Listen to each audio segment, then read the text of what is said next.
All right, I'm back. Let me show you my curb. This is from an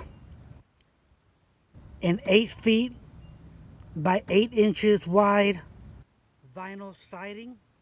I went ahead and cut it to 4 inches. So this is 4 inches, 3-inch gap. Make sure you put a block in between every time you tighten it. These are called nail braces. They're about 70 cents each at Home Depot. I went ahead and put a stake from here.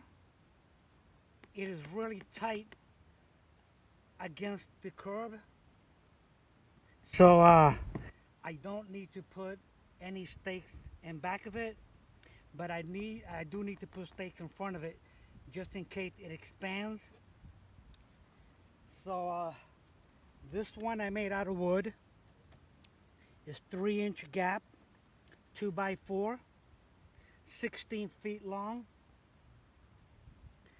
But the curb, I couldn't find wood that I can bend at this 90-degree angle. I couldn't find anything that I can use.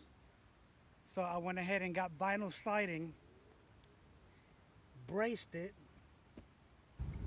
against the curb that I already had for many years. So goes all the way around up to here. Okay, I'll put a block right here when I'm pouring the cement to stop the cement from flowing. I'm gonna fill it up with cement, then I'm just gonna smooth it out on top and let it dry overnight. I'll let you know how it came out. I'm also gonna go ahead and put concrete in a 2 by 4. Then when that's nice and dry, I'll take it out. I'll move it over to the next section, put it down, and pour concrete. Okay, so I'm not trying to do anything professional. This is really simple. Anyone can do it. I got the vinyl siding, 8 feet by 8 inches for 21 bucks at Home Depot, $21, and I just cut it 4 inches off. Keep the lip you're gonna need to put the brace. Okay, so I hope it'll hold. I'm gonna pour concrete now.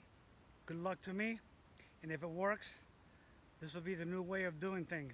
Okay, I'll see you in my next video. Bye.